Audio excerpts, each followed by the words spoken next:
Welcome to tonight's story.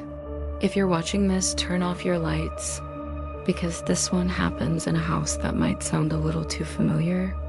It is about a babysitter, an ordinary college girl who thought she'd landed the easiest gig in the world. A quiet mansion, 2 kids, good pay. But some houses don't want to be left alone. And sometimes, the thing we were told not to open was never closed to begin with. Her name was Emma Lewis, a sophomore at Greenfield University. She was broke, tired, and desperate for some cash before finals week.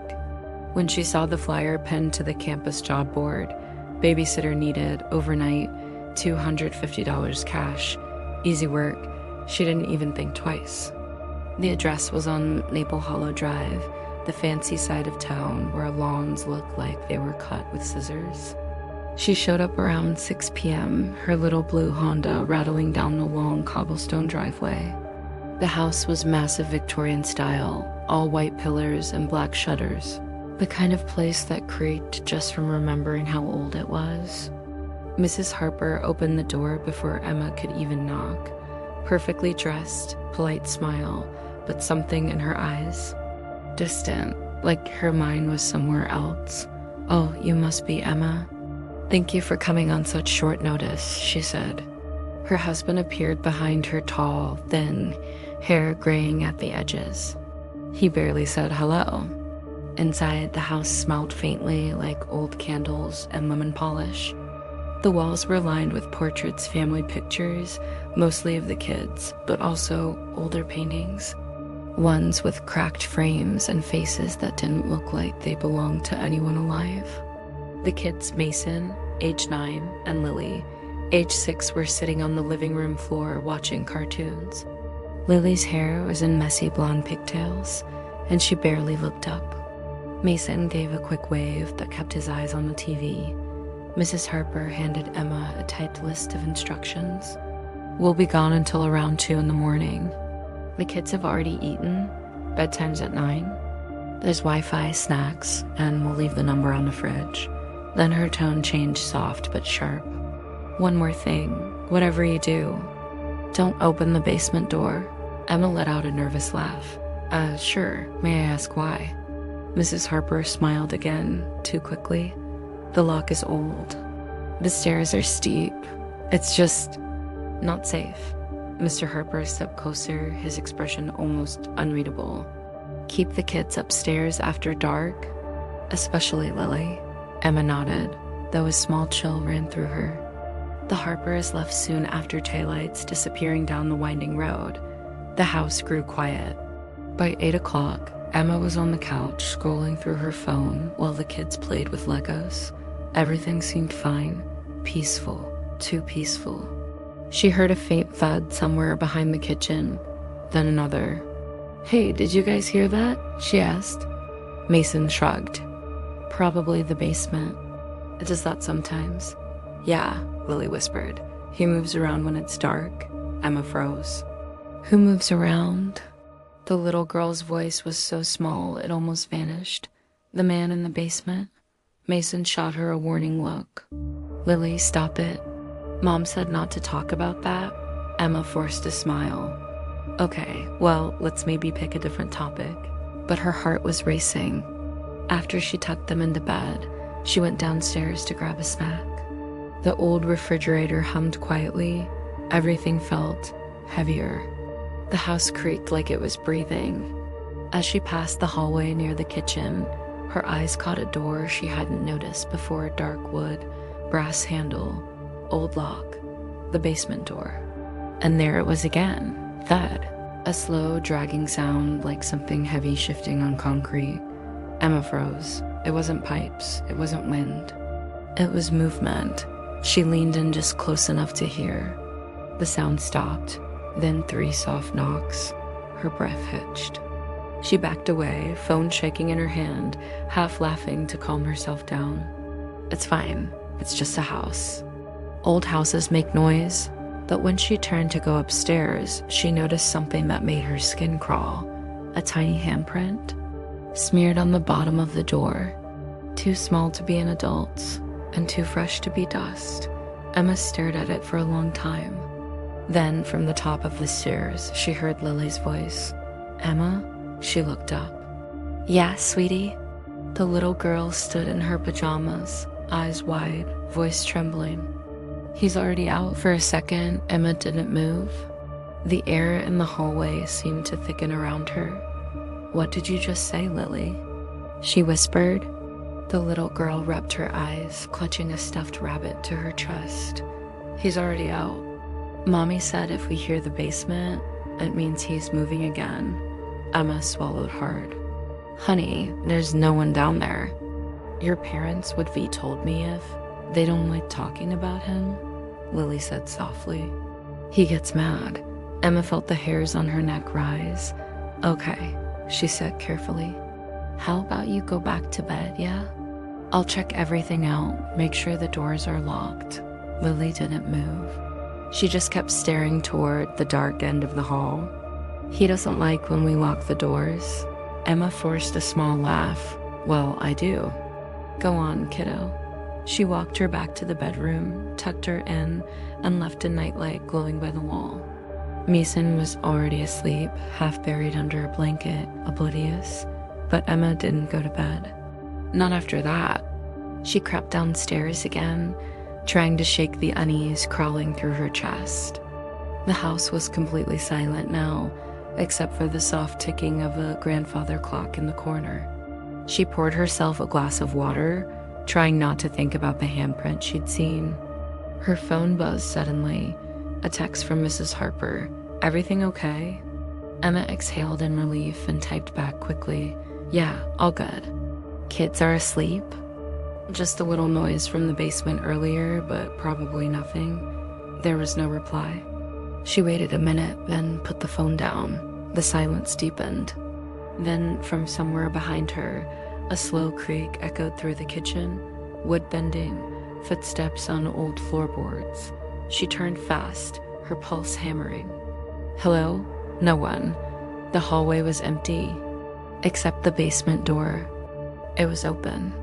Just a few inches, but enough for her to see blackness yawning behind it. Emma's first instinct was to bolt upstairs and pretend she never saw it, but something tugged at her curiosity. The Harpers had locked that door before they left. She remembered the metallic click. She grabbed a flashlight from the counter, forcing her shaking hand to steady. "Probably just the latch," she whispered to herself. She leaned toward the crack and shined the light down the stairs. The beam caught dust, cobwebs, old wooden steps leading into darkness. Nothing moved, but somewhere far below, she heard a whisper. Not words, just the sound of someone breathing. Slow, wet, close. She slammed the door shut and locked it, chest tight, heart racing so loud it drowned out everything else. She stepped back, breathing hard. "Okay, screw this." She texted again. "Hey, Mrs. Harper, basement door just opened on its own. Can you call me?" No reply. She waited. 2 minutes, 5, nothing. When she finally turned to go upstairs, she nearly screamed. Lily was standing in the middle of the hall again, clutching her rabbit, staring straight at the basement door. "Lily, what did I just tell you? You scared me." The girl didn't blink. "He doesn't want you to lock it." Emma grabbed her shoulders, trying to stay calm. "Honey, listen to me. There's nobody down there. You're just tired, okay? Let's go back to bed." Lily's eyes flicked toward the floor. "Then why does he keep whispering your name?" Emma froze. Her skin went cold. "What did you say?" "He knows you heard him. That was it." She scooped Lily up, heart pounding, and carried her upstairs, turning on every light as she went. She locked the bedroom door and sat on the edge of the bed until the little girl finally drifted off to sleep. The clock on the wall said 12:47 a.m., almost 2 more hours until the Harpers came home. She didn't sleep. She sat awake, scrolling through her phone, trying to distract herself, but the Wi-Fi kept cutting in and out. Every few minutes, she'd hear something faint, a tap, a breath, a distant creak of a stair. At 1:12, the lights flickered once, then again. The room dimmed, then returned to normal. And in that one brief flicker, she saw something move in the hallway mirror, a shape tall, thin, shifting just out of sight. Her phone buzzed again. She jumped. It was another text from Mrs. Harper. "Don't go near the basement again. No matter what you hear." Emma's thumbs hovered over the screen. "What's down there?" she typed. The dots appeared typing, then stopped. She waited. Another message came through a few seconds later. "You wouldn't believe me if I told you." A low, dragging sound echoed from downstairs. Something heavy sliding against the floor, then a distant clunk. Lily stirred in her sleep, mumbling, "He's upstairs now." Emma turned her head slowly toward the doorway. The sound of soft, deliberate footsteps was coming from the stairs, slow, uneven, one creak at a time. She held her breath, and then she saw a shadow spill across the hallway light, stretching toward the door. Someone was coming up. Emma didn't breathe. The floorboards groaned again, one deliberate step after another. Whoever was on those stairs wasn't trying to hide. Her heart slammed against her ribs. She reached for her phone, hands shaking, but the screen was dead. No signal, no Wi-Fi, no light. She stood, quiet as she could, and crossed the room to the corner where Mason's baseball bat leaned against the wall. She grabbed it, knuckles white. The steps grew closer, halfway up the stairs now. She could hear it breathing, low, wet, strained. Lily shifted under the blanket. "Emma?" Emma pressed a finger to her lips. They waited. The sound stopped right outside the door. The knob turned, click. Click, click like someone testing the lock. Her chest tightened. Then a slow scrape, like nails dragging across the wood. The whisper came next, so faint it could have been wind. "Let me in." Emma stumbled backward, gripping the bat like a weapon. "Go away." She shouted before she could stop herself. The whisper stopped, and then silence. A full minute passed. Maybe more. The kind of silence that presses against your eardrums until you start hearing your own heartbeat. Then, softly, 3 knocks. Emma flinched, but the sound wasn't coming from the door. It was coming from inside the room. She spun around, shining her phone's flashlight. The beam jittered over the dresser, the closet door, the bed, until it landed on the mirror near the wall. A small handprint was forming there, slowly. From the inside of the glass, Emma's scream caught in her throat. She backed away, dragging Lily behind her. The mirror fogged up, just enough for words to appear, as if drawn by a fingertip. "You locked me out." That broke her. She grabbed Lily, threw open the bedroom window, and half climbed onto the roof ledge. Cold air hit her face. The night outside was silent, the world still, like it had been frozen in place. "Come on, baby," she whispered. "We're getting out." Lily clung to her neck, trembling. They crawled across the roof toward the garage overhang. Emma dropped first, landing hard on her feet, pain shooting up her leg. She didn't care. She reached up for Lily, helped her down, and the two of them sprinted barefoot across the lawn. The Harpers' driveway stretched long and empty. No neighbors close enough to see. Her car sat by the gate, and the driver's door was open. She stopped dead. She knew she had locked it, her breath fogged in the air. The keys were gone from her pocket. She'd left them on the kitchen counter. Behind her, something moved in the shadows, a figure stepping slowly out from the edge of the house. Not tall enough to be Mr. Harper, not shaped right to be human. It was thin, crooked, the skin too gray, too long at the limbs, like it had been stretched wrong, and its head tilted sideways, as if the bones inside weren't where they should have been. It started walking toward them. No sound, just that broken, gliding motion like it didn't need gravity. Emma scooped Lily into her arms and bolted back toward the front of the house. She slammed on the doorbell, pounding. "Open up, come on." The figure was closer now, half in moonlight. She could see its face, no eyes, just deep, empty sockets and a mouth that opened too wide, too slow, as though remembering how to smile. Then, headlights. A car turned into the driveway, tires crunching gravel. The Harpers. Emma waved frantically, crying out, "He's here."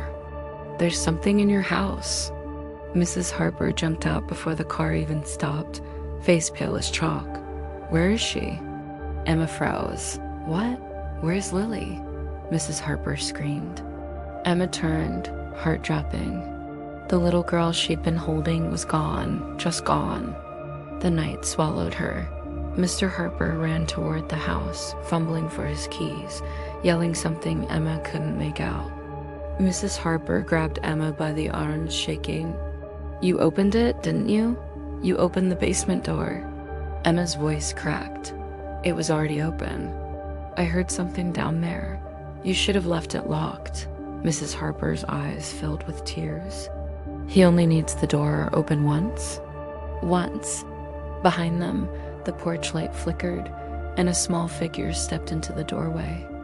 Lily, but something was wrong. She stood still, head tilted at the same unnatural angle as the thing Emma had seen. Her skin was pale, almost gray, and her eyes were pitch black. Mrs. Harper's scream split the night. Lily's mouth twitched into that too wide smile, and in a voice that wasn't hers, she whispered, "She let me out." For a moment, nobody moved. The air itself seemed to stop. Lily, or whatever was inside her, stood in the doorway, her small shadow stretching across the porch. Her head tilted one way, then the other, like she was studying them. Mrs. Harper stumbled backward, her voice shaking. No, it's not her. That's not her." "Mrs. Harper," Emma started, but the woman was already running forward.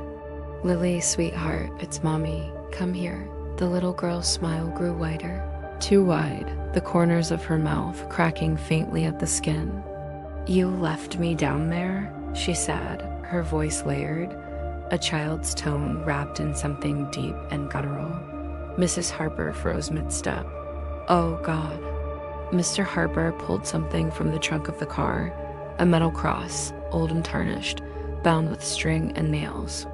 "Emma, get inside the car," he yelled, but Emma couldn't move. She was staring at Lily. The girl's eyes rolled back, and black tears began to slide down her cheeks.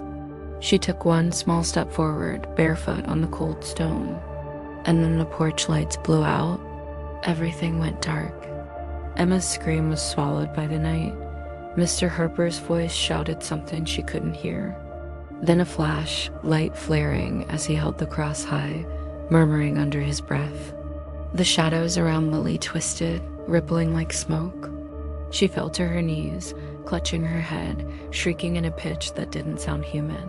Mrs. Harper was sobbing. "It's not working. It's not working. It's too late," Mr. Harper gasped. "He's out," and then the light died again. Emma backed away, heart thundering in her ears. She felt her way toward her car, fumbling for the door handle. Her fingers brushed something wet. She jerked back, shining her phone's weak flashlight. A handprint, fresh, on her car window. From the inside. She staggered back, tripping over gravel. Her light fell across the house, the front door now wide open, the dark inside pulsing faintly like it was breathing. Mrs. Harper's sobs turned into screams, then silence. The night swallowed everything. When Emma woke, it was daylight. She was lying in the middle of the Harper's driveway, dew soaking through her clothes. Her phone was beside her, screen cracked but working. No missed calls, no messages, no sign of the Harper's car. The house looked normal again, quiet, perfect, like nothing had ever happened. She forced herself to her feet, limping toward the porch. The front door was locked, the windows sealed tight, but taped to the door was a note, yellowed, written in frantic, shaking handwriting. "If you found this, don't go inside. He's part of the house now, and he remembers the ones who let him out." Emma's breath came fast. She turned and stumbled back to her car. The keys were in the ignition. The engine started right away. She drove until the mansion disappeared behind the trees. She didn't stop until she hit the highway. It wasn't until that night when she finally sat in her dorm room trying to convince herself she'd imagined everything that she noticed the dirt under her fingernails and the faint smell of basement air. She showered twice, changed clothes, threw away her shoes. But when she looked in her mirror before bed, she saw something that froze her blood. A tiny handprint on the inside of the glass. She wiped it away, heart pounding. But when she looked again, it was still there. That night, she dreamed she was standing at the top of the Harper's basement stairs again, flashlight trembling in her hand, the door behind her slowly closing on its own. From the dark below, that same voice whispered soft, wet, patient, "Welcome back." She woke up screaming. By morning, she had already packed. She dropped out of college 2 days later. Nobody could reach her, not her friends, not her parents. Her apartment was left untouched except for one thing, the bedroom mirror. On it, written in black sticky streaks, were the words, "She let me out, the end."